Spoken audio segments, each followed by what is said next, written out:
Eu quero começar hoje perguntando algo para você de quem você é, como você iniciou, porque até para as pessoas saberem quem é Júnior Chaves, o empreendedor de sucesso. Fala pra gente. Bom, hoje eu sou Júnior Chaves, né? Sim. Empreendedor da vida real, como a gente cansa de falar aí através das redes sociais. Atualmente, gestor de 2 lojas, Grupo Moda 1000. A gente tem uma loja em Vitória da Conquista, uma loja em Guanambi. Paralelo a isso, administro a carreira artística da minha esposa, N Matos.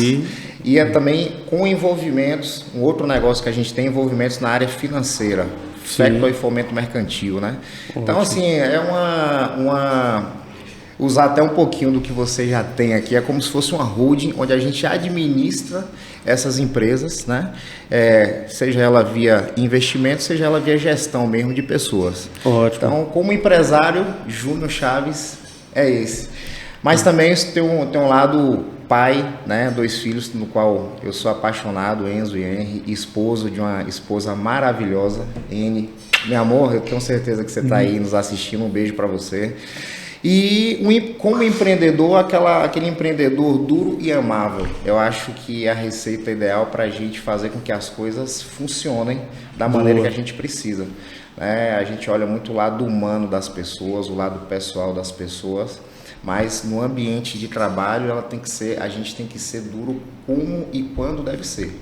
Então e é a parte mais difícil, acho que você concorda comigo, a gente dosar a parte amável com a dureza. É muito complicado, por que é complicado? Porque algumas pessoas não entendem isso. E a maioria das pessoas levam muito pelo lado pessoal. Exatamente. Né?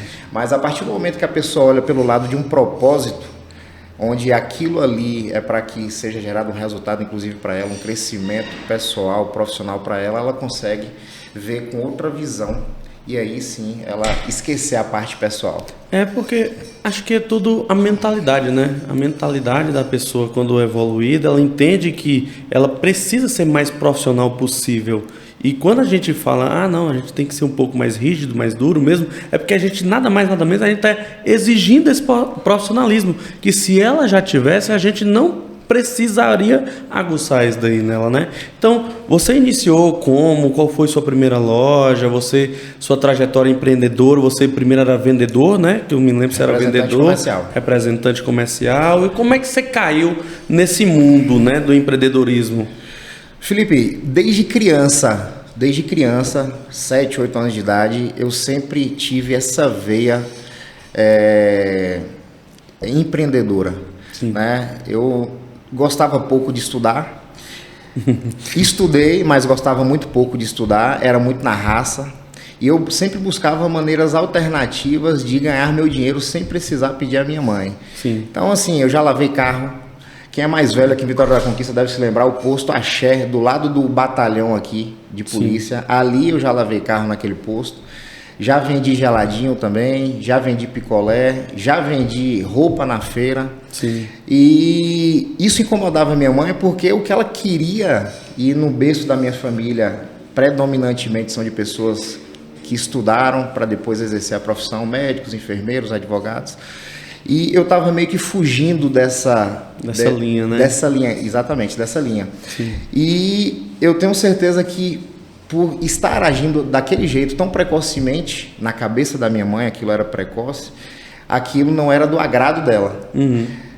Mas eu tinha certeza que ali eu já enxergava que ali era um caminho da independência. Então eu fui firme, me mantive ali, mesmo sob a não aceitação dela. E paralelo a isso eu continuei estudando, mas só para resumir, aos 21 anos eu perdi a minha mãe, quando eu tinha 21 anos de idade. Ela faleceu. E eu tenho uma irmã, Lorena, que inclusive é aniversário dela hoje. Lori, parabéns para você. Minha irmã tinha 13 anos, eu tinha 21, né? E minha mãe faleceu. E naquele momento eu tive que amadurecer 10 anos, talvez até mais. Porque ficamos só eu e minha irmã. Eu tenho meu padrasto, que é o pai da minha irmã, né? Mas ele já trabalhava fora de Vitória da Conquista, tinha uma certa distância. Então, naquele momento, eu passei a ser também um pouco de pai da minha irmã. Então, assim, assumi algumas responsabilidades que, para minha idade, eram muito pesadas, digamos assim. eu não esperava. No mínimo, eu não esperava aquilo naquela altura do campeonato, né? Mas eu tive que assumir aquilo. A pensão que a minha mãe deixou, né, era muito pequena para que eu tivesse possibilidade de realizar os sonhos que eu já tinha naquela altura e ao mesmo tempo sustentar minha irmã, colégio, ou seja, um padrão de vida que a gente já tinha antes da morte dela. Então a única alternativa que eu tive foi agora, mais do que nunca, eu preciso trabalhar. Eu preciso fazer, né? Preciso fazer. Isso. E aí eu fui buscar. Lembra de uma frase que fala bem assim, ó, a mãe vai pedir o emprego para um filho e pede, normalmente ela pede assim, ó, você tem algum trabalho para dar para o meu filho? Pode ser até de vendedor. Pode ser até de vendedor mesmo. Pode ser até de vendedor. Então a profissão de vendedor ela é meio que descriminalizada ou desvalorizada, né? Então eu fui buscar um trabalho de vendedor porque era o que seria mais fácil e mais provável eu encontrar naquele momento. É que ninguém nasce assim, ó, eu quero ser vendedor, eu tenho um sonho de ser vendedor. A gente se transforma no meio do caminho, né, e cai de paraquedas nessa viagem aí do vendedor. E se a gente soubesse que a venda transforma, né? Meu Deus do céu, a venda salva a empresa, salva a família, salva tudo. Felipe, se você parar para pensar, a venda ela está em todos os aspectos da nossa vida. Sim. Com a sua esposa você tem que negociar uma venda, negociar ali uma viagem que ela quer ir para um lugar, você quer ir para outro, negociar muitas vezes um móvel para casa, que às vezes você quer de um jeito, ela quer de outro, um carro ela quer de uma cor, você quer de outro, tudo isso é venda. Com filho a mesma coisa, então a venda está em todos os aspectos da nossa vida. Mas voltando, tive que trabalhar, consegui o trabalho de vendedor e não vou dizer sorte, eu busquei essa sorte, mas por felicidade eu já ingressei em uma grande empresa que foi a companhia Hering. Para quem não se lembra, é uma empresa centenária, ela é de Santa Catarina, de Blumenau, conhecida pelas aquelas camisetas brancas, né? Sim. Mas ela tem camisa polo, né? Camisa polo, camisa branca, mas hoje ela tem um hall de marcas Hering, na época pelo menos tinha, não sei como é hoje, mas Hering Kids, que é a linha infantil, Hering Intimates, que é a linha de lingerie, a Hering Desarme, que era uma grife, e a PUC, que era uma grife infantil. E aí eu entrei como representante comercial direto, quando eu falo direto, porque existe também o representante comercial preposto, que é o representante que eu venderia para o próprio representante, venderia para ele as vendas que ele depois mandaria para a fábrica, eu era vendedor dele. Mas eu tive a felicidade de ser com 21 anos de idade representante direto dessa empresa. Boa. E agradeço muito a um grande amigo, Paulo Guzmão, daqui de Vitória da Conquista, que me deu a oportunidade, fiz uma entrevista em Salvador, e lá nessa entrevista, com vários outros entrevistados, eu consegui sucesso. Eu tenho certeza, e ele me disse mais tarde isso, por quê? Eu fiquei sem entender por que eu. Sem experiência, sem muita bagagem, sem nada. Eu só tinha uma coisa, vontade, mas isso foi o suficiente. E quando eu falei isso com ele, eu perguntei para ele, ele falou, pronto, você já respondeu a pergunta que você me fez. Você tinha tudo que eu precisava, só vontade. E eu me lembro, Felipe, é importante dizer aqui que na entrevista foi feita com ele e o gerente, ele era o supervisor do estado da Bahia na época, e o nosso gerente, que era Bahia, Rio e Espírito Santo, a nossa regional, estava do lado dele na entrevista. Eu lembro que o gerente ele falou para mim assim, Júnior, você quer de verdade? Eu falei quero. Ele falou bem assim, ó, eu só vou te antecipar o que vai acontecer. Vai chegar momentos que você vai chegar no hotel à noite, sem ter vendido nada, tá? Com seu carro sem ar-condicionado, que você já me falou que não tem, num calor desgraçado de Barreiras. Tudo que ele falou aconteceu, tá? E você vai pensar em desistir. Eu falei bem assim, eu quero mesmo assim. E eu acho que eu quero até mais, falei para ele, depois de você ter falado isso, porque eu gosto de ser desafiado. Boa. E aí ele me deu a oportunidade, não foi naquele momento, sim, mas eu vim para a Vitória da Conquista e depois de 2 dias ele me fez uma ligação, me dando boas-vindas à companhia Hering, e eu liso, sem dinheiro. Eu precisava abrir uma empresa, comprar um notebook, roupa, cuidar do carro para que estivesse em condições adequadas para iniciar o trabalho. E aí, meu irmão, a gente conta com a família, né? Meus tios, minhas tias, familiares. A rede de apoio, né? A rede de apoio, porque se não for assim, tudo fica muito mais difícil. Sim. Acho que todo mundo, né? E aí eu continuei, fiquei 4 anos na companhia Hering, depois da companhia Hering eu fui convidado a assumir a marca Marisol, que na época era uma marca, tinha sido campeã, a marca de roupa infantil mais bem sucedida do Brasil, mas naquele momento onde eu assumi a marca não estava nos seus melhores dias, mas eu, por gostar de desafio, aceitei. Né? E aí naquela entrevista também o meu gestor ele falou, tá difícil, as coisas não são como você talvez esteja pensando que é. Eu falei, eu gosto de desafio. Aceitei e aí fiquei 10 anos na Marisol, para em 2019 eu saí da representação, porque paralelo a isso, desde 2013 a gente já tinha fundado a Moda Mil. A Moda Mil nasceu em 2013 com a loja no bairro Urbi 6, junto com meu ex-sócio, grande amigo Jabuti, Neudson. E aí, depois de 2 anos, a sociedade, ele saiu da sociedade, eu fiquei com a empresa sozinho. E a partir daí, eu conheci minha esposa, a gente fez um reposicionamento de marca. E quando a gente está do lado das pessoas certas, a gente caminha 10 anos, o que a gente muitas vezes não caminhou em uma vida inteira. Né? E eu agradeço muito a mulher que eu tenho, as pessoas que estiveram do meu lado. De maneira resumida, esse é o empreendedor júnior que está aqui diante de você. Boa, que história, que história. Essa história aí eu não conhecia. Confesso para você que eu conheci depois de algum tempo, né? É porque a gente, quando a gente só fala de bebida, de passeio, de viagem. Pois é, então, mas há alguns pontos que você falou aí que tem muito de mim. Quando você iniciou, você tinha vontade, né? E a gente vê hoje isso muito difícil nas pessoas, ter essa vontade. As pessoas desistem muito fácil. Se hoje você chegar para uma pessoa e falar assim, ó, você vai ter que entrar num carro sem ar-condicionado, rodar 800 quilômetros, ficar no sol de 40 graus, onde você vai passar o dia todo, vai dormir em um hotel que você... As pessoas já desistem, falam, não, isso não é para mim. Verdade. Entende? Então, para objeção, tem muita gente, por isso que hoje os empreendedores estão muito frágeis. Então, quando a gente já tem essa mentalidade forte, quando a gente normaliza as dificuldades, porque para ser empreendedor tem que normalizar as dificuldades. Então, quando nós enfrentamos essa barreira que todo mundo acha uma dificuldade, a gente acha normal, a gente gosta de desafio, aí sim que está nascendo um empreendedor. Eu acredito muito que você já começou a sua vida empreendedora mesmo empreendendo no CNPJ dos outros. Perfeito. Né? Porque você, para ser um grande empreendedor, primeiro você tem que ser um grande empreendedor no CNPJ dos outros. Intraempreendedor, né? É o intraempreendedor. Você foi um intraempreendedor no CNPJ dos outros para você ser um empreendedor de sucesso. Então, você está falando aí de base familiar, base também... agora com a sua família, né, com a sua esposa, que é o seu braço direito. A gente sabe que empreender em família é algo também muito desafiador, porque tem muita gente que coloca as pessoas na empresa da família que pode ser que não esteja trabalhando conforme você queria. E como é que você lidar com esse desafio aí de colocar pessoas para trabalhar com você? Eu, particularmente, eu tenho também muita gente da família que trabalha comigo, mas o meu posicionamento é né? Eu queria ouvir de você qual é o seu posicionamento em relação a isso. Eu aproveito até para dizer a você que eu admiro muito a sua empresa, onde você tem vários familiares, as meninas, as irmãs, todas trabalham aqui, né? Tias e etc. Eu gostaria também que na minha empresa fosse assim, mas infelizmente eu não sei se por falha minha eu ainda não consegui, como vendedor, convencê-las, né? Mas enfim, a minha esposa, né?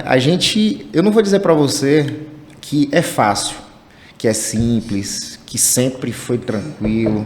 Eu acho que hoje eu e ela a gente usufrui de um amadurecimento, porque passamos por vários problemas, vários conflitos, né, no âmbito empresarial até chegar até aqui. Não vou dizer para você também que acabou. Volta e meia a gente se desentende, né?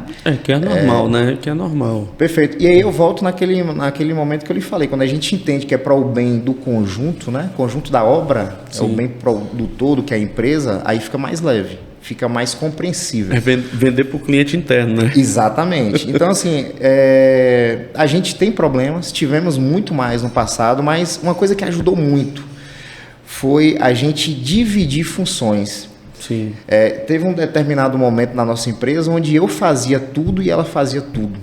E às vezes quase sempre isso dava divergência, dava problema. Um vai querer mandar mais do que o outro, né? às vezes você cria uma expectativa de algo e a pessoa faz diferente, etc. E aí a gente sentou em um determinado momento, conversamos, sim, a gente viu onde ela tem maior dificuldade e eu assumi essas dificuldades que ela apresentou, e aí onde ela tem melhor habilidade, onde ela se sente mais confortável, ela toca. Boa, boa. E aí, quando a gente fala em dividir função, não significa que eu não dou uma opinião no setor dela, que ela também não dá no meu, não. A gente se opina, mas a gente se respeita. Boa. O respeito ele é tão grande que chega a ponto assim, ó, se ela errar na parte dela, eu nunca vou dizer bem assim, ó, não te falei, não era desse jeito, não. A gente tem que corrigir da maneira dura, como eu lhe falei, para que seja contundente, a pessoa não se esqueça, mas com amor, a parte que eu te falo amável. E a mesma coisa ela até mais do que eu. Minha mulher, ela é uma pessoa muito... duro com as situações e leve com as pessoas. Exatamente, tipo isso. Então, da parte dela, a mesma coisa. Ela também participa muito abertamente das minhas responsabilidades e ela também respeita quando eu erro. E eu erro muito. Diga-se de passagem, porque o empreendedor ele erra muito, ele erra até mais do que acerta. O que vale é o saldo. Você tem que acertar grande e errar pequeno. Exatamente. Né? Então, é isso que vale. Então, hoje a gente goza de um relacionamento, embora sejamos casal, muito saudável dentro da empresa. Que bom por isso. Então, fica para você na aula de hoje, né? Fica aqui como uma super dica para você que empreende com a sua família, com a sua esposa, com quem quer que seja. O importante é você dividir os papéis. Você saber quem é que tem a melhor habilidade para exercer cada função. Aí você vai estar minimizando os erros, as falhas e até mesmo as brigas. Com certeza. Porque quando você entende a particularidade, a habilidade de cada um, vai ficar muito mais leve o caminho, meu irmão. E eu acho que você está fazendo isso agora, mas isso é com o tempo. Com certeza. Não é algo da noite para o dia. A gente já sabe, se a mulher não sabe tocar as finanças dela, consequentemente ela não vai saber tocar as finanças da empresa. Verdade. Né? Então, você sabendo disso daí, claro que você não vai colocar ela para tomar conta das finanças. Então, você sabe, ela é boa em quê? Ela é boa em marketing? Ela é boa em usar a sua imagem para atrair clientes? Ótimo, um ponto positivo. Então, você colocando essa pessoa no lugar certo, a empresa de vocês tende a alavancar muito mais, né? Eu acredito que foi isso que vocês fizeram ao longo desse tempo, né? Exatamente isso. Que bom por isso daí. Então, eu acredito demais que, como você falou aqui, que tem que ser duro, né, com as situações e leve com as pessoas. Eu também aplico muito isso aqui na empresa. Eu trabalho com a família, né, eu emprego muitas pessoas da nossa família e realmente eu sei separar muito bem isso e sei colocar cada pessoa no seu local devido. Por quê? A gente minimiza as falhas, a gente quer ajudar. Acho que o Brasil ele é muito empresa familiar. Verdade. E tem muita gente que está sendo um parasita na empresa. Não produz, não faz nada, é no celular o dia todo. E se vai reclamar, ainda acha ruim. E se for demitir, cria uma guerra na família. Né? Já aconteceu isso com você? Não, porque eu não tive... Não com familiar, né? Porque eu não tive ainda... o único familiar que eu já tive trabalhando comigo foi minha esposa. Né? Mas assim, já aconteceu isso com pessoas de fora, onde você dá todas as ferramentas, né? Proporciona a essa pessoa todo o conhecimento para que ela desenvolva o trabalho e ainda assim, no momento que você toma uma decisão de desligar essa pessoa porque ela não foi eficiente no que você propôs para que ela fizesse, ela não entregou o resultado, aí você cria um inimigo. É verdade. Já aconteceu comigo, isso daí. Sim. Exatamente porque a pessoa... confundiu a parte profissional com a parte pessoal, entendeu? E eu sou uma pessoa que eu sei dividir muito bem isso. E quando eu falo isso, Felipe, não é só dentro da minha empresa. Você é meu primo, eu já fiz negócio com você, você já fez negócio comigo. E Sim. quando a gente já fez negócio, a gente faz negócio como a gente faz com qualquer outra pessoa. Exato. Eu nunca vou achar ruim, não devo. Ninguém deve achar ruim porque o seu pai, a sua mãe, seu tio, sua tia lhe vendeu algo. Chegou o dia do vencimento, você foi cobrado por isso. Pô, velho, igualmente para todo mundo, né? O que leva a criar um atrito nesse tipo de situação é porque você confundiu a parte do negócio com a parte pessoal. E quem está lhe cobrando nesse momento, seja esse o resultado, seja dinheiro, seja qualquer tipo de coisa, é o Felipe ou é o Júnior, Sim. que fez negócio com você. Não é seu primo, não é seu Sim. tio, não é seu irmão, entendeu? Eu acredito que existe vários fatores para a pessoa ficar indignada, vamos dizer assim, indignada com a demissão. Primeiro de tudo, eu acredito muito que ela confundiu amizade com negócios e isso não se confunde, tá? Segundo ponto, ela teve alguma animosidade com o gestor, com o gerente, e isso acontece muito, ela se volta contra a empresa. Quando ela tem uma briga com o seu gerente, nem é propriamente com você. Verdade. Briga com o seu gerente e sai falando mal da sua empresa, do seu negócio, de você até, mas a briga foi com o seu gerente e quer colocar até a empresa na justiça. Isso acontece muito. Acontece. O nome disso é falta de ética. Acontece demais. Profissional. E tem pessoas que são birrentas, mimizentas, que não gostam de perder. Fazem um péssimo trabalho, né? Fazem um péssimo trabalho e quando são demitidas pelo péssimo desempenho, ficam chateadas por isso. Então, é um desafio, né? É um desafio. É um desafio. Você pode fazer tudo certo. Dar ferramenta, treinar, fazer tudo. Ainda assim, você vai encontrar problema. É parte da dor do empreendedor. É a vida. É a vida. É a vida, é a vida. Entendeu? Acho que nem tudo, nem só na vida empreendedora, é a vida. Quantos casais, né, dá de tudo, faz de tudo, e a pessoa do nada larga, né? Exatamente. E vira inimigo. E você Exatamente. perde tudo. Então, enfim, a gente tá tratando aqui de empresa, mas na vida, assim, amigos, ser amigo da pessoa, você é fiel à pessoa, você é confidente, ajuda até quando a pessoa precisa, e quando você se nega uma vez, você já não presta, você é ruim, ele sai falando mal de você. Então, Exatamente. infelizmente, é na vida, né? É cultural É isso. cultural, é do ser humano. Sim, sim. Infelizmente, a gente lidar com isso quase que rotineiramente nas empresas, né? É um mal, mas é um mal que a gente, infelizmente, tem que se acostumar a ele. E se propor, como nós nos propomos a ser empreendedores, a colocar um negócio, né? É muito desafiador. Já que a gente está falando de desafio, é imposto, é dono de ponto que quer aumentar o aluguel todo ano ele quer aumentar o aluguel. Os impostos sempre aumentam, é funcionário querendo colocar na justiça, é cliente querendo arrumar uma brecha, enfim. Então é uma gama de... Parece que a gente está lutando não somente contra nós ali dentro da organização, contra o nosso concorrente de fato, mas também contra um ecossistema que parece que é contra nós, né? E o empreendedor sempre é o vilão. Verdade. O vilão. Nós somos vistos como os vilões, mas as pessoas não entendem que, poxa, são eles que provêm o trabalho para as pessoas trabalhar.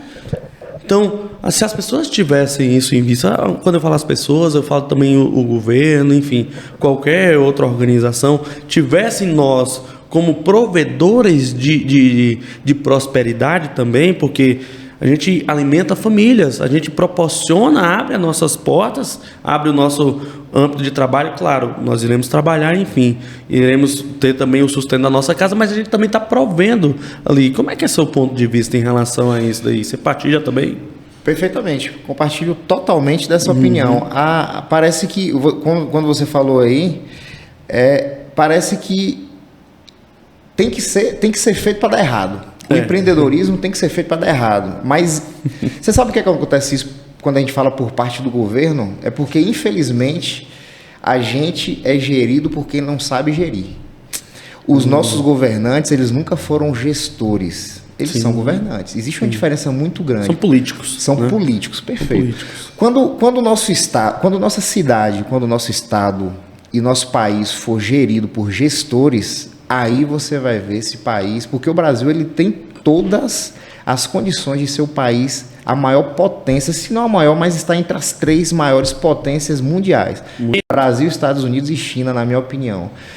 Mas, infelizmente, a gente é um país culturalmente corrupto, com pessoas oportunistas que estão ali simplesmente para tirarem proveito para si e não para a nação e não para as pessoas na qual ele está ali para servir. Entendeu? Então, eu sempre tive isso em mente e esse é o resumo. A gente é gerido por pessoas que não são gestoras. Você tem uma empresa linda, maravilhosa, você é gestor. Sai da sua cadeira de gestor e coloca uma pessoa que não é gestora. Isso aqui acaba logo. Acaba, verdade. De um jeito ou de outro, isso acaba. Verdade. E você falou, assim, dos políticos, né? Que culturalmente são pessoas que, infelizmente, né, não são gestoras. Eu acredito muito que se mudasse esse formato atual de como colocar mesmo uma pessoa que tenha capacidade, não seja somente político. Porque eu gosto, político para mim é aquele cara que é falador, né? Aquele cara que fala muito e entrega pouco. Por isso que eu cito sempre esse negócio político. Então, eu acredito que se nós mudássemos os nossos governantes, mudássemos posteriormente a cultura das pessoas, se a gente colocasse pessoas que tivessem idoneidade, que é muito difícil, a gente mudaria algumas culturas, porque esperar muito de governantes com um país culturalmente das pessoas como estão, oportunistas, que vira um caminhão ali, ela quer furtar a carga. Então, a gente vai esperar de quem? Vende o voto, troca por cimento, por telha, enfim, é muito complicado. Então, nós aqui estamos tentando, né? Acredito que tanto você quanto eu estamos tentando uma sobrevivência. Eu acho que é uma sobrevivência sempre é algo, é uma busca incansável. E quando nós nos cansamos, o nosso negócio começa a morrer. Então, exatamente, sempre nós temos que estar fortes, sempre temos que estar sendo renovados a cada dia, com a mentalidade forte e para gerir bem o nosso negócio, porque senão o negócio morre. Perfeitamente. Por isso que os negócios morrem. É exatamente isso que você falou. Se a gente não se levantar, não mover, não buscar o novo constantemente, e assim, ó, diga-se de passagem, o novo antes, os ciclos, né, de renovação de um negócio em média durava 10 anos, 8 anos, era o ciclo. Sim. Hoje, ao mesmo tempo que eu e você está buscando algo novo, ele já está ficando velho, sem nem ter nascido. Então, por conta da tecnologia, as coisas elas ganharam uma velocidade muito grande. Pandemia foi ontem, e o que foi criado na pandemia hoje já quase que não funciona, a gente quase não lembra. Né? Então, vamos nos lembrar aqui, em cima do que você falou, de várias empresas que já foram líderes de mercado e que hoje sequer são lembradas pelo pessoal aí de 18, 16 anos, a galerinha mais jovem. Sim, sim. Vamos lá, Kodak. Conhece Kodak? Lembra? Tu lembra, mas eu acho que ficou só na foto. Enzo, meu filho mais velho, ele não sabe o que é isso. Fujifilm, vamos lá, VASP, Varig, companhias aéreas que eram líderes de mercado anteriormente. A TAM ela teve uma fusão, hoje é a Latam, né? Hoje é a Latam. Mas a Varig, VASP, Arapuã, lembra? Sim, Arapuã. Sim. Insinuante aqui da nossa Bahia. Exatamente, também. Insinuante. Então, se a gente for parar para buscar aqui, a gente vai achar inúmeras. E essas empresas, elas morreram num setor que continua vivo. A Kodak ela teve a oportunidade de criar isso aqui, ó. Vamos falar da parte de aparelho, que a Apple hoje lidera, mas já foi Nokia, já foi Motorola, já foi Ericsson. Né? Então, por que essas empresas morreram? Porque houve alguém que bateu na porta delas mostrando que o mundo muda e infelizmente elas viraram as costas. Verdade. Né? E tudo muda. As companhias aéreas que a gente falou aqui, a gente continua do mesmo jeito, pegando avião para ir para São Paulo. E cada vez mais caro, né? Exatamente. E houve esse ciclo. A Arapuã, que a gente falou, vendia eletrodoméstico. Hoje, líder de mercado, não sei ainda, mas Magazine Luiza, Casas Bahia. Sim, sim. O segmento deles permanece. Mas elas morreram simplesmente porque não inovaram. Não inovaram. E se essas empresas que continuam com o mesmo formato, eu acredito que daqui a alguns anos pode ser que também sofra. Alguma coisa, o mercado está mudando. Muda muito. Tá vindo empresas de fora aí como Shein, né? Shopee, que tá vindo com... Não tem loja física, o custo operacional é lá embaixo. A gente sabe que o custo operacional hoje de uma loja de água, luz, energia, né?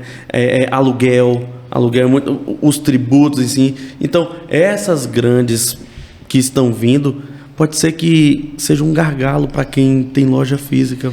E Exato. pode ser que a loja física fica... Eu não acredito em alguns comércios futuros. Né? Você citou aí pandemia. Pandemia só potencializou. Para mim, só potencializou. Potencializou o que iria acontecer. Você concorda comigo que antes da pandemia, empresas nasciam, empresas morriam? Sim. A pandemia só potencializou. Ela acelerou, né? Ela acelerou o processo. Isso. Entendeu? Então, antes da pandemia, empresas continuavam nascendo, empresas continuavam morrendo. Na pandemia, só acelerou esse processo. Verdade. Somente isso. E quem estava preparado se manteve. Quem não estava preparado, fechou. Exatamente. Que iria fechar de algum modo. Já estava morrendo de alguma forma, né? A gente tem que se antecipar às mudanças, né? Sim, Como sim. você falou, na pandemia as empresas que se destacaram foram as que estavam preparadas. Sim. Um ponto importante para você estar antecipado às mudanças é qualquer empresa, ela tem que ter caixa. Boa. Caixa. Velho, não tem empresa que resista se ela não tiver caixa. É por isso a minha grande preocupação na minha empresa é caixa. Fazer caixa. E o grande problema do empreendedor, eu tenho certeza que a gente está falando para ele agora, que é o microempreendedor, é quando ele confunde o dinheiro da empresa com o dinheiro pessoal dele. Verdade. Ele deixa a empresa dele sem caixa para cobrir uma vaidade pessoal dele. Aí na primeira crise que vem, a empresa dele quebra. E aí ele vai culpar o governo, ele vai culpar tudo, a pandemia, mas ele nunca vai culpar ele. Verdade. Mas o grande culpado, na verdade, é ele. Citando um exemplo que você falou, pegando esse exemplo que você citou da Shein. Eu quero falar desse exemplo porque a Shein, ela atua exatamente no segmento onde um dos meus negócios atua, que é a Moda Mil. Eu falo com minha equipe, ó, a Shein, ela é uma ameaça ou ela é uma oportunidade? Eu acho que a gente tem que começar a enxergar as coisas sempre de dois lados. Ameaça ou oportunidade? Se você não sabe, o movimento que a Shein está fazendo é abrir loja física. Inclusive já existem algumas, não sei se é Shein ou é Shopee. Eu acredito que são lojas temporárias, né? Ela abre temporário em um lugar, depois... Tá, mas é loja física. É para ter mais um ponto de venda. É mais um ponto de venda. É mais um canal de venda, exatamente. E o que eu falo com as meninas é assim, ó, a Shein, ela vende mais barato que a gente, não vamos discutir isso, porque é exatamente pelo que você falou, eles não pagam aluguel, eles não têm funcionário, etc, etc, etc. Então, é uma briga que a gente não vai ter como vencê-los. Mas onde é que a gente vence? Concorda comigo que essa sua camisa, quando você comprou ela, não sei se você comprou pela internet, mas se você comprou pela internet, você gostaria de ter experiência física com ela, vestir, experimentar antes. Sim. Eu falo com o pessoal, a Shein não tem o que a gente tem, que é um provador, um atendimento personalizado, uma consultoria de moda, apresentar o cliente para que ele toque na peça. A experiência, né? A experiência do cliente é outra. Minha irmã, Lorena, ela é fã da Shein Shopee. Ela compra muito, eu acho que ela chega a ser viciada. Só que de 10 compras que ela recebe, assim, para não ser exagerado, 4 ou 5 não é do agrado dela, não é o que ela esperava. Então, assim, quando a gente fala de 4 ou 5, a gente está falando de 40% ou 50% de frustração em cima de uma expectativa que você criou. Meu Deus. Entendeu? Quando você compra dentro de uma loja física, tendo experiência com o produto, você está colocando a zero essa decepção. Verdade. Não é isso? Verdade. Então, repito, todo negócio sempre vai ter algo para futucar você, irmão. Não tem jeito. E isso é bom. Isso é bom demais. Isso é bom porque aguça o cara a pensar mais. Poxa, você tem que pensar na oportunidade, você tem que pensar na saída. Se você não pensar na saída, e aí? Como é que vai ficar? Perfeito. Vai ficar esperando o negócio acontecer? Ou você vai fazer? Tem que buscar sim uma saída. Com certeza. Eu acredito que a gente volta a falar de inovação. O empreendedor tem que ser inovador. O empreendedor tem que acordar todos os dias. Obrigatório. É obrigatório acordar disciplinado.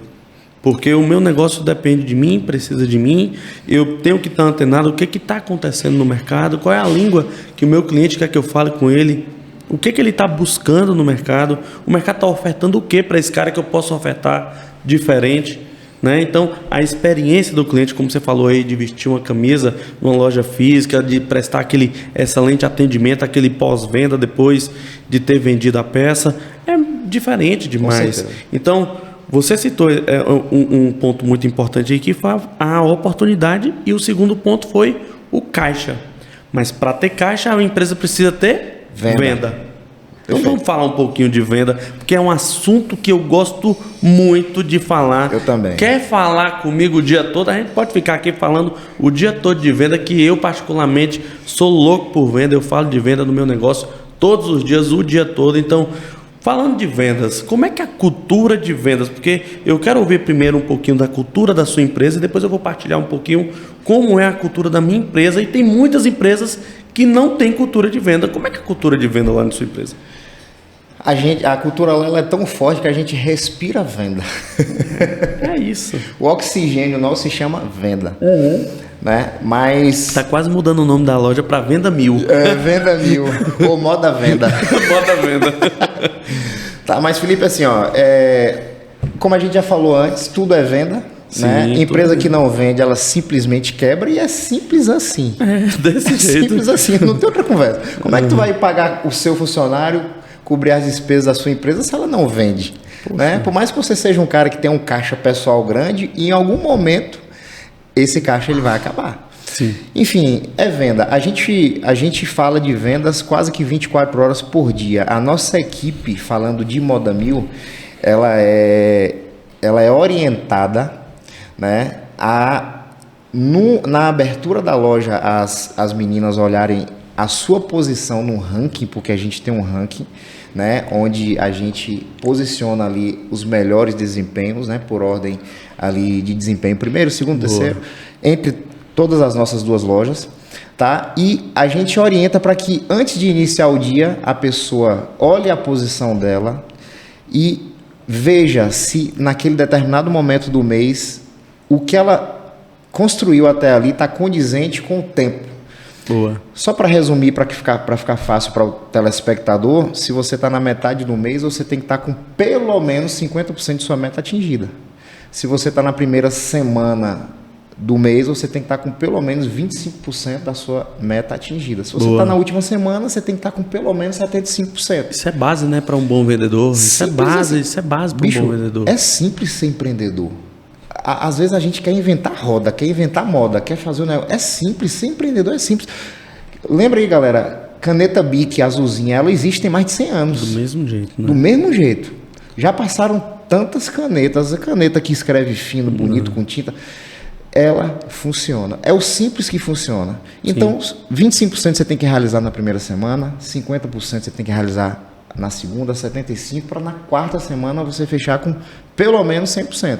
Boa. Então, se na primeira semana você deveria estar com 25%, você está com 18%, 17%, você precisa acelerar na segunda semana para que você tem que fazer mais do que 25% na segunda semana. Então, a gente respira venda. Isso na abertura da loja, no fechamento da loja, ou seja, diariamente e semanalmente, todo sábado. Inclusive, no sábado, quando eu não estou na loja, eu estou para saber se minha cultura está sendo mantida. Eu vou nas câmeras e vejo. Eu fico muito feliz quando eu vejo minha equipe ali na calculadora fazendo conta. Isso significa que o trabalho que a gente vem fazendo de reunião, de conversa, de mostrar para eles o caminho, está sendo atendido. E não existe outro caminho. Tem uma frase que eu gosto muito, que diz assim, ó: quem não sabe para onde ir, qualquer lugar serve. Exatamente. Então, se você souber o número que você precisa vender, você vendedor, se você souber o número que você precisa vender, você já fez grande parte do que deve ser feito. Simplesmente por você saber quanto você precisa vender. Tem gente que não sabe, inicia um mês ou inicia uma semana, tá, você é vendedor? Sou. Quanto é que você tem que vender? Não sei. Velho, isso é inadmissível. Profissional de venda, ele tem que saber quanto ele tem que vender. Ele tem que saber quanto ele vendeu no mês de outubro do ano passado. Boa. Para ele ver se ele teve um crescimento ano a ano, Sim. se ele teve um desempenho melhor do que no ano passado, nas mesmas condições. Boa. Isso é venda. Boa. Uma vez que você sabe para onde você ir, as coisas acontecem. Boa. E você falou aí do vendedor, do profissional de venda. Isso. Realmente, a pessoa tem que ter esse pensamento: eu sou um profissional da venda. Por quê?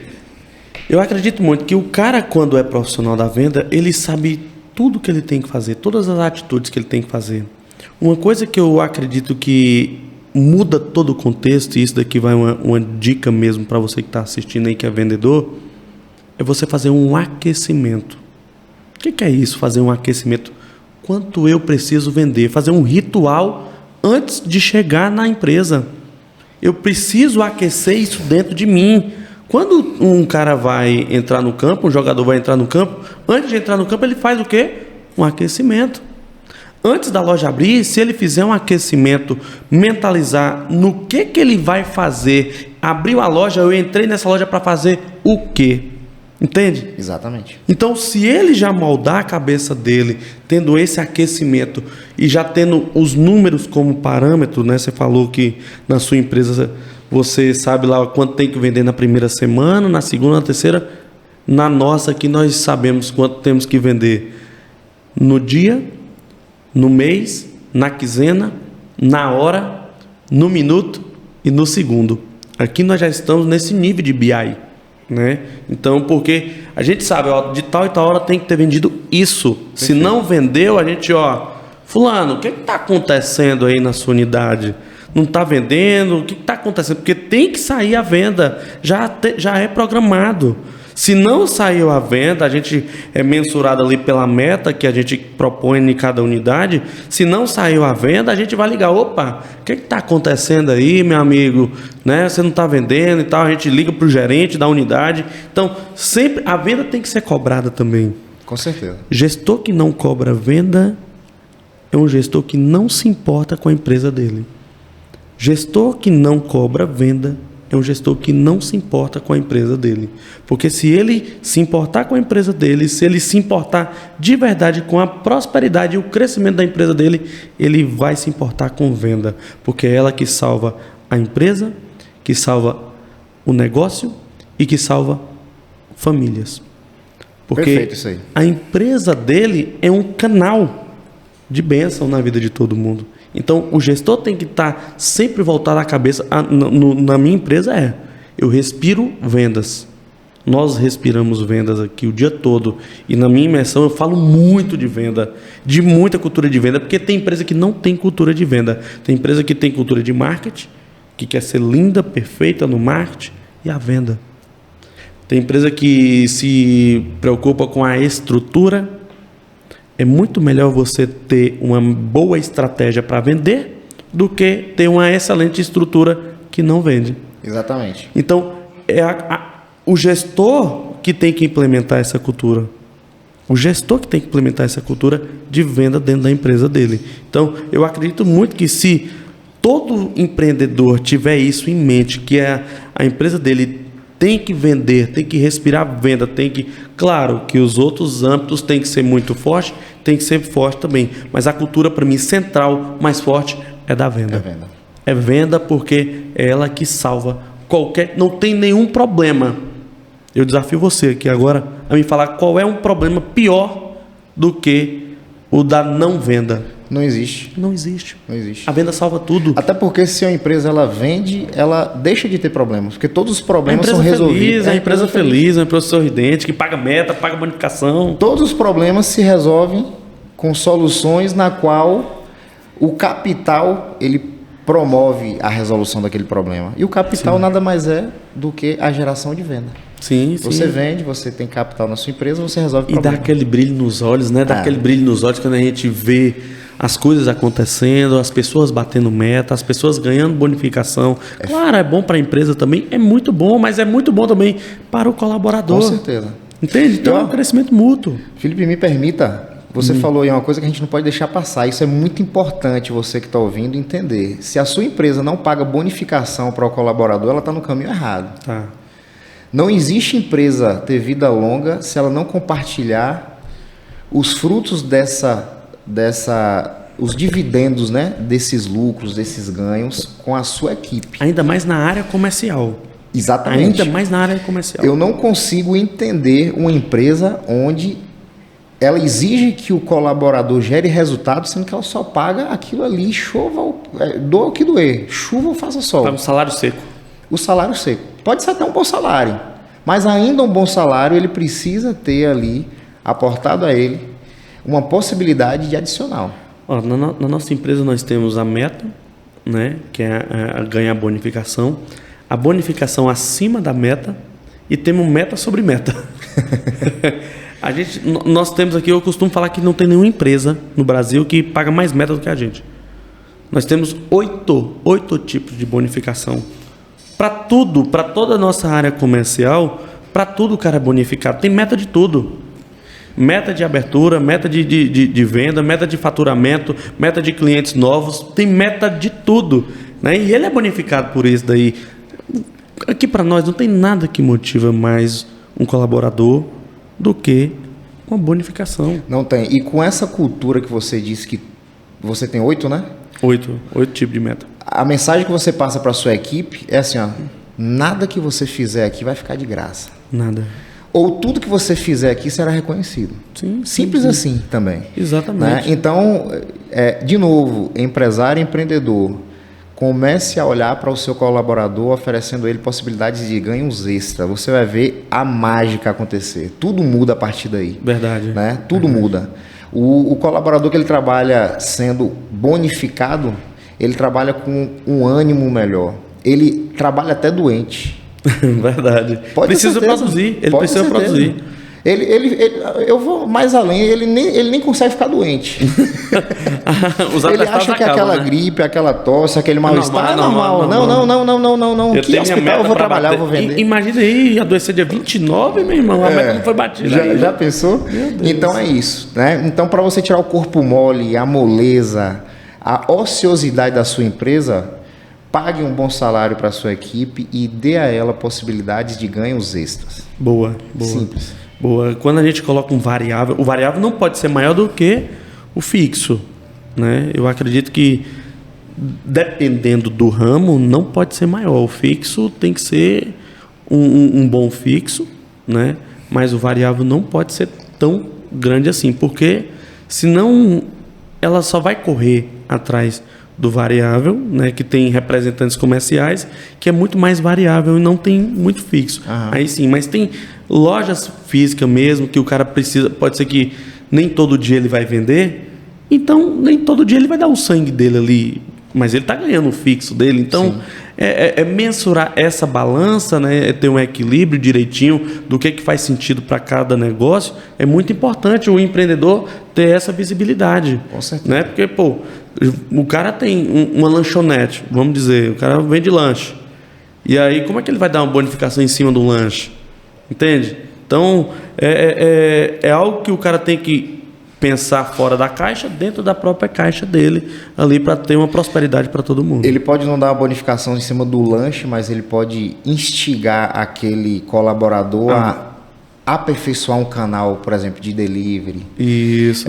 Ou vender um produto agregado. Exatamente. Refrigerante. Isso. Um lanche mais simplesinho, onde ele consiga ter uma margem melhor ali. Exatamente. A gente chama de urso de pelúcia, né? Exatamente. Tem muito cliente que quer o boi de piranha.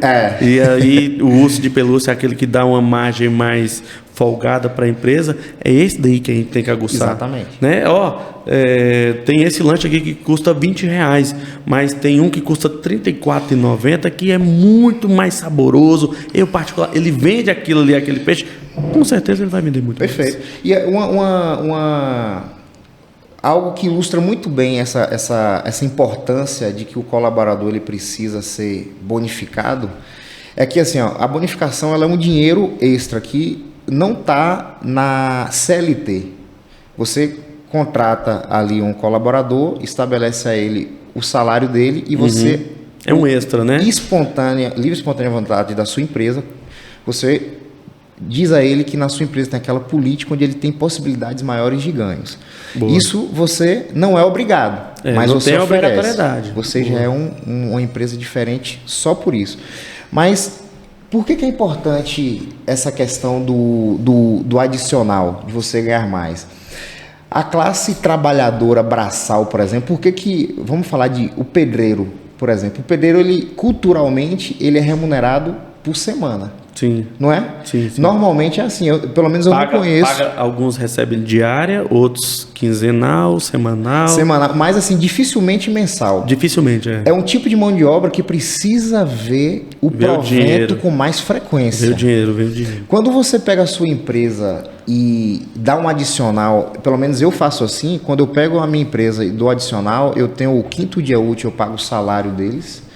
E no 15º dia do mês eu pago adicional. Isso significa que eu estou pagando para a minha equipe, está entrando dinheiro no bolso deles 2 vezes por mês.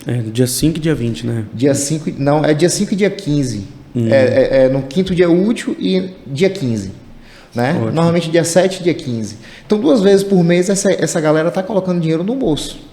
Né? Então o adicional ele pode ser usado a seu favor até nisso. Você... Sim. Escolhe um dia do mês onde você fala assim, o dinheiro dele já está acabando e ele vai contar com essa grana para, ao invés dele me pedir um vale, ou então falar bem assim, pô, eu tô sem dinheiro, já estou desmotivado, não espera 30 dias não. Aí quando ele já estiver desanimado, ele vê um novo recurso ali no bolso dele. Porra, ó, minha empresa, a empresa que eu pertenço, ó, de novo, provento dessa empresa. Boa. Então isso alimenta o colaborador, isso motiva, né? Além da bonificação por si só, ainda tem essa questão, onde você divide, faz a gestão de como você paga. Boa. E nós já falamos aqui de venda, né? Puxando um ganchozinho de venda, de comissionamento, a gente sabe que tem que ter um caminho para isso daí. Eu acho que o caminho é a meta. Sim. Como é que você faz as metas lá da sua empresa? Empresa que não tem meta, é uma empresa que não sabe onde é que chegar. Exato. Tem que ter meta. Todas as minhas empresas têm que ter meta para bater. Na sua empresa tem meta? Como é que você estipula essa meta? Como é que você calcula? Que tem muita gente que não sabe nem calcular as metas, né? Eu mesmo, toda empresa minha tem meta. Todo negócio meu tem meta. Então, você tem meta lá de venda, meta? Como é que você formula essas metas? A gente tem meta. A gente tem a meta da loja e a gente tem as metas individuais de cada vendedor da loja, cada vendedora da loja. Naquela parte que eu falei a você que elas estão calculando ali, elas estão calculando a meta individual delas. Sim. Como é que a gente apresenta essa meta? É uma pergunta interessantíssima que você faz, porque assim, a meta ela pode ser o antídoto ou pode ser o veneno, dependendo do que você oferecer para a equipe. Porque o que eu quero dizer com isso? Se a meta ela for muito alta, ela não motiva. Ela tem que ser desafiadora, mas ela não pode ser impossível. Não pode. Né? Não pode. Assim como ela também não pode ser muito tangível, porque senão ela não faz sentido. Tem que ser alcançável. Exatamente. Tem que ser alcançável mediante a realidade. Exatamente. Então, assim, quando você faz uma reunião com sua equipe, que você vê a última linha ali, a linha da sua equipe, e que aquele colaborador, que aquela unidade ali fez 250%, algo está errado. O seu cálculo foi errado. A sua crença foi muito baixa. Né? A expectativa. Então, a sua expectativa foi muito baixa. Então, beleza, que houve uma dedicação muito grande, aquele profissional ele se dedicou, mas um percentual de atingimento dessa magnitude, algo errado tem ali. Então, é uma meta que não foi muito bem elaborada. Como é que eu faço as metas da minha empresa? Basicamente, olhando o histórico do ano anterior. Eu pego a inflação do país, aí anoto no papel, vejo a inflação do segmento da minha empresa, né? Perspectiva de crescimento para aquele segmento, no meu caso, segmento têxtil. Pego o número realizado, e na meta do ano anterior, o realizado, do que a empresa fechou no ano anterior, coloco a inflação mais a minha perspectiva de crescimento tangível. Boa. E aí eu chego numa meta para oferecer naquele mês, naquele ano. E outra coisa importante, a gente apresenta a meta hoje, por exemplo, a gente está no mês de outubro, a meta de julho, agosto, setembro, outubro, novembro e dezembro, ela foi apresentada no final do mês de junho. A gente faz uma reunião onde a gente apresenta as metas do semestre. A sua meta é crescente? É crescente a cada mês? Ou... Ela é proporcional ao resultado que a loja entregou no ano anterior. Por exemplo, tem o mês de dezembro. No nosso segmento, dezembro e junho são os melhores meses. Então, a meta de junho e a meta de dezembro ela sempre é maior. Mas, por exemplo, acontece de um mês de setembro a meta ser maior do que novembro. Né? Porque nos anos anteriores, a gente teve um desempenho melhor em setembro do que em novembro. Então, a gente, em cima do realizado da loja, a gente coloca a nossa projeção de crescimento. Ótimo, é uma perspectiva de A crescimento, perspectiva. né? E a gente Ótimo. nunca se depara com uma situação como essa. Ou a gente bate ali 98, 96, ou a gente bate 105, 104. Então, quando eu vejo esses resultados, eu falo, ó, eu estou no caminho certo na projeção de meta. Isso é muito importante. Certo. Estabelecer Ótimo. metas. No meu negócio, eu acredito muito que as metas têm que ser calculadas, né? Eu calculo de algo totalmente diferente, né? Até me surpreendi aqui no formato que você faz, que eu não tenho essa cultura de informar as metas assim, mas eu acredito muito que meta tem que ser atingível. Isso. Se o seu time não bateu meta, abaixa a meta até o time bater, porque ele vai sentir o gosto. Eu abaixo a meta até o time bater, mesmo que não seja condizente com qualquer tipo de situação que nós atribuímos para formular essa meta. Eu abaixo a meta até o time bater, porque uma vez ele sentindo o gostinho da bonificação, ele não aceita mais trabalhar sem bater meta. E você vai ajustando a meta, ó, puxando a régua para cima conforme os dias vão passando, conforme o tempo vai passando. Então, eu acredito muito que se um gestor tiver isso em mente, ó, eu quero que meu time bata meta, eu quero que meu time ganhe bonificação, mas tem um caminho a percorrer. Então, eu aplico isso nos meus negócios, eu acredito também que você aplica isso nos seus negócios, e para você que está assistindo, que não tem meta, não tem cultura de venda, nós estamos ensinando aqui o caminho para você trilhar e ter mais prosperidade no seu negócio, né, Júnior? Com certeza. Tem que ter meta. Assim como tem que ter venda, tem que ter meta. E faz parte daquilo que eu lhe falei. Quem não sabe para onde ir, qualquer lugar serve. Saber para onde ir é ter meta. É você saber onde você precisa chegar. Exatamente. Meu Deus, nós já estamos aqui em mais de 1 hora, né? Hoje do nosso bate-papo aqui com Júnior Chaves. Nós iremos... tem mais algum tema, Júnior, que você quer trazer para a gente aqui? Que hoje nós falamos de empreendedorismo assim, já desde o início até agora na venda, só faltou falar do pós-venda agora, né? Só faltou falar do pós-venda. Já que você me deu essa, né, me fez essa pergunta, eu acho que de repente fosse para a gente fechar, né? Sim. A gente falar de contratação, de demissão, como você age na contratação, em que momento você desliga, como você desliga. Eu acho que talvez seja uma dúvida e um calo também muito grande de quem está nos ouvindo, quem está nos acompanhando. Eu acho que é importante, porque também faz parte de todo o negócio. Verdade. Seja ele no início, seja ele numa empresa já madura, sempre vai fazer parte de pessoas entrando e saindo. Verdade. E a contratação, você contratar gente boa, está cada vez mais difícil. Com certeza, verdade. Tá cada gente boa está empregado ou na sua empresa ou no seu concorrente. É mesmo. Gente boa tá difícil no mercado. Tem gente mediana, gente ruim, tem demais. Às vezes a gente perde o time. Quando vai, você tá, já estou trabalhando. Já estou trabalhando, porra. perdi a oportunidade. Hoje eu falei com uma pessoa, eu falei com o Eni para falar com uma pessoa, quando ela falou com a pessoa, amor, começou ontem no Boticário. Poxa. Eu falei, pô, perdendo. Perdemos o Boticário. Então, contratação, como eu faço? Primeiro de tudo, a gente tem que saber contratar certo. Como é que a gente contrata certo? Eu acho que alguns princípios que eu adoto aqui na empresa é: qual é a vaga que eu estou ofertando? Primeiro de tudo, qual é a vaga que eu estou ofertando? Quais competências o meu colaborador ou futuro colaborador precisa ter? Aí eu vou listando. Precisa disso.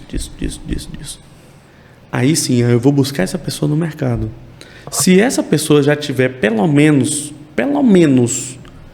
30 a 40% dessas competências, dependendo da vaga, né, o restante a gente desenvolve dentro da empresa. Mas a gente tem um certo cuidado, uma certa calma para procurar um bom colaborador, porque a gente erra menos, o turnover é menor. Quando a gente está muito afobado, desesperado por um colaborador, a gente pega qualquer pessoa e coloca dentro da empresa da gente, a pessoa não performa bem, né? Uma contratação errada, ela tem um custo muito maior para a empresa. Verdade. Sim. Ela está onerando para a empresa, não está entregando, e quando você vai fazer o desligamento dessa pessoa, né, onera mais ainda. E essa pessoa pode te botar na justiça, pode ficar chateado, né? Então, eu acredito que ela não tem que ser demitida por acaso. Não. Tem que ser dado feedback, ela não pode ser demitida de surpresa. Perfeito. Você deu feedback, deu direcionamento, ensinou para a pessoa do formato que você quer. Avisa antes. Avisa antes, né? Preciso de mudança de postura e resultado. Nesse pontual, você precisa mudar isso, isso e isso. Eu preciso disso, que você resolva esse tipo de problema. Até porque, Felipe, é respeito, né? Respeito com aquela pessoa que está naquela... Porque assim, ó, ser desligado do nada? Do nada, sem que a pessoa tenha dado motivos, né? Assim, que não sejam de resultados. Porque às vezes a pessoa nem é um mau profissional, ela só está no lugar errado. Verdade. Ou não se adaptou ao ambiente, enfim. Verdade. Mas assim, ó, do nada, a pessoa sai da casa dela, acorda cedo, deixa a família, vem trabalhar e chega aqui, vai embora. É falta de respeito, né? Então, perfeito isso daí. Perfeito. Então, na hora que eu faço contratação, eu tenho esse cuidado de como fazer uma boa contratação, como procurar. Tem gente que não sabe procurar no mercado. Hoje existe aí agência de emprego. Antigamente não existia, pelo menos eu não me lembro. Há 16 anos atrás eu não lembro de ter uma agência de emprego assim famosa que você procurava o profissional e estava lá. Hoje tem várias plataformas como LinkedIn, que você quer procurar um cara mais high ticket, um cara que tem um currículo melhor, você vai lá pro LinkedIn, vê se esse cara tá lá, entendeu? Verdade. Então, hoje está muito mais fácil de contratar e achar pessoas boas do que antigamente. Como é que você faz esse tipo de contratação lá? Pelo tamanho da minha empresa, isso ainda é feito internamente mesmo. Tá? Indicação, né? Indicação é muito bom. A gente recebe muito currículo, a nossa rede social ela é muito engajada, muito ativa. A gente publica ali também quando a gente precisa contratar pessoas e a gente recebe uma enxurrada de currículo. Eu dou muita importância a isso. Hoje sou eu ainda que olho para essa parte. Uhum. Eu acho que é uma parte muito importante da empresa e não vai ser tão cedo que eu vou abrir mão de estar olhando no olho de quem vai estar ali no combate, né? Na linha de frente da minha empresa, lidando com o nosso cliente. Sim. Vai chegar um momento em que humanamente não será possível para mim. Como. Aí eu vou partir para essas empresas, mas hoje ainda sou eu e eu gosto dessa parte. A gente recebe os currículos, eu avalio o currículo, se o currículo se encaixar na vaga que a gente está procurando, ele é separado. Depois a gente faz um primeiro contato com a pessoa, tira algumas dúvidas ali pelo WhatsApp. Primeiro procura saber se essa pessoa está disponível ainda, porque às vezes o currículo chegou e a pessoa logo depois, imediatamente já está recolocada. Ela estando disponível, a gente vai para outra etapa que é fazer entrevista pessoalmente. A gente chama essa pessoa para uma entrevista, bate um papo e uma pergunta que eu faço para a pessoa, essa é uma pergunta que eu não deixo de fazer de jeito nenhum. Você quer trabalhar simplesmente ou você precisa trabalhar? Boa, também faço. Porque tem gente que só quer trabalhar. E a pessoa que ela só quer, nas primeiras dificuldades, ela vai embora. Ela larga o barco. Mas a pessoa que precisa, ela sou eu. Lá atrás, quando aquele gerente falou para mim, velho, você vai desistir. Eu não só queria como eu precisava. Eu passei e passaria de novo por cima de tudo que tivesse de dificuldade na minha frente. Então, quando a pessoa ela fala, eu preciso, é música para os meus ouvidos aqui. Então, aí a gente conversa, fala do currículo, a gente entende como foram as experiências anteriores dessa pessoa e aí a gente faz um novo filtro, separo ali mais outras pessoas e aí chega a terceira etapa, que é escolher. Quando eu escolho aquela pessoa, aquelas pessoas, a terceira etapa é fazer contato com as experiências anteriores que ela teve. Porque tem gente que fala que tudo foi lindo. Sim. Mas já me deparei com situações que não era nada daquilo que a pessoa falou ao conversar com o trabalho anterior. Verdade. Fulana de tal trabalhou aí, desempenhava tal função. Não, essa função não, a função dela era essa. Tá, ok. Mas como é que foi ela? Tudo diferente do que ela falou, né? Então, houve corte. Isso. Então, assim, eu oriento você, quando for contratar, não deixe de fazer isso. Não deixe de procurar saber como é que foi essa pessoa quando trabalhou naquela empresa. É porque é o início de um namoro, né? Exatamente. É o início de um namoro ali que você vai, né, colocar a pessoa para dentro da sua empresa, que é dentro da sua casa. Então, para dentro de sua casa. Tem que saber quem é que você está coloca uma pessoa para dentro de sua casa, para sentar no seu sofá, tomar um café com você na sua mesa, sem saber Só ouvindo a história dela? Infelizmente, hoje o país está um pouco difícil de acreditar, né, nas histórias. Então, se nós não tivermos um respaldo, e hoje é muito difícil, né? Muito, tipo assim, você ligar hoje para a empresa e falar, sobre fulano de tal, aí tem algo que desabone esse colaborador. Eu acho que hoje tem algumas empresas que não passam. Se ligar para mim aqui, a gente fala. Só se for algo muito grave que possa ser que irá nos prejudicar, que nós não falamos. Mas se a pessoa desempenhou um ruim papel, a gente fala. Ainda assim, a coisa grave tem uma maneira de você falar. Tem uma maneira de você falar que a pessoa lá, ela vai entender. Entende, exatamente. Entendeu? Então, assim, primeiro, nunca contrate confiando só no que a pessoa falou na entrevista. Essa é a parte, na minha opinião, a mais importante. Se a pessoa venceu essas etapas, a última etapa ela tem que ser cumprida, você ouvindo como foi a experiência anterior. Sim. Tá? E aí você contrata essa pessoa, chama para dentro da sua empresa, e aí eu acho que isso aqui que eu falei resume nesses 40%, 50% que você falou, que o restante você trabalha dentro de casa. Implanta a cultura da sua empresa naquela pessoa, sim, adapta ela àquele formato, etc, etc. Eu não gosto de pegar pessoas que tiveram problemas trabalhistas também. Para mim, claro que existem problemas trabalhistas e problemas trabalhistas, mas na maioria dos casos, pessoas que acionaram a justiça com aquela experiência anterior, ela é uma pessoa, né, que ela pode ser que traga um problema grande, um problema a você. Tá meio que já encaminhado que isso vai acontecer, né? Então, o fato isso, né, velho? E o fato de você conversar com as experiências anteriores é essa. E assim, Felipe, maturidade para você, o currículo ela conta uma história. Sim. Eu gosto de ler livro, então o livro ele tem que ter uma história e as histórias elas têm que se encaixar. Tem gente que apresenta um currículo e na pergunta que eu faço, ela trabalhou em 2015 e depois 2022. Espera aí, e 2016, 17, 18, 19? Por que não está aqui? Ela trabalhou em algum lugar, mas ela não colocou no currículo. E por que ela não colocou no currículo? Você tem que procurar saber por que não está no currículo dela essa experiência. Né? Então, é ter malícia para você entender e ouvir aquela história com ar de crítica também, né? Que a pessoa está lhe contando. Aí você acerta. E por mais que nós fazemos todo esse trabalho, todo esse cuidado, não nos garante, não nos garante que essa pessoa no meio do caminho, né, venha a calhar e isso tudo pode ir por água abaixo. Não tem nenhuma garantia. Nenhuma. Né?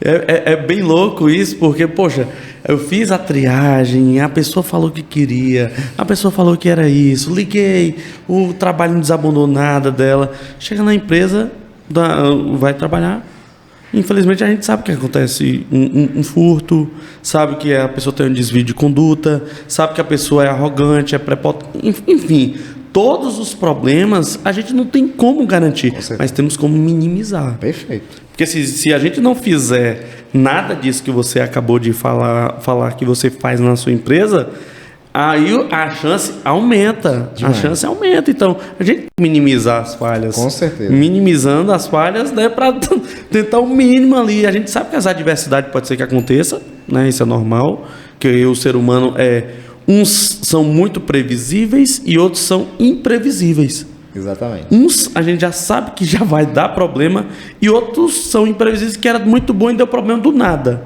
né? Por algo particular, enfim.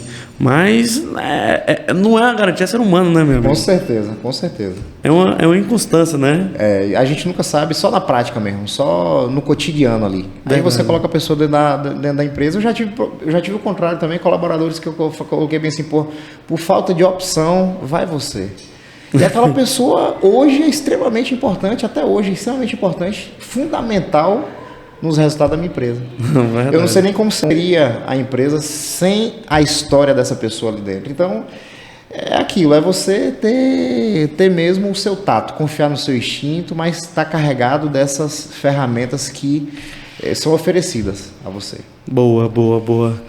Então, estamos chegando, né, já ao final. Considerações finais aqui do nosso convidado especial. Primeiro quero agradecer mais uma vez pela sua disponibilidade. Foi muito bom aqui, esse primeiro podcast nosso aqui. Espero fazer mais vezes aqui com você, a gente trazer conhecimento, trazer um pouquinho da nossa vivência aqui para o telespectador. Suas considerações finais, Júnior. Felipe, também agradecer a você. Fico de novo, né, honrado aqui por estar participando do primeiro. Eu sei que não é só porque somos primos, né? Existe um motivo maior do que isso, a minha presença aqui. Então fico muito feliz. Quero desejar a você, a sua equipe, vida longa e muito sucesso. Dizer que eu acompanho de perto o seu crescimento, acompanho de perto a sua gestão.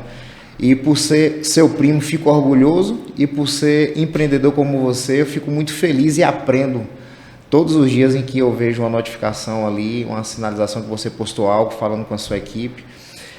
Agradecer a todos vocês pelo carinho, os meninos aqui da edição aí, da transmissão, pelo cuidado, pelo carinho. E as considerações finais empreenda. A gente falou um pouquinho aqui durante o nosso podcast. Empreender, ele simplesmente muda realidades, transforma nação, transforma famílias, gera riqueza.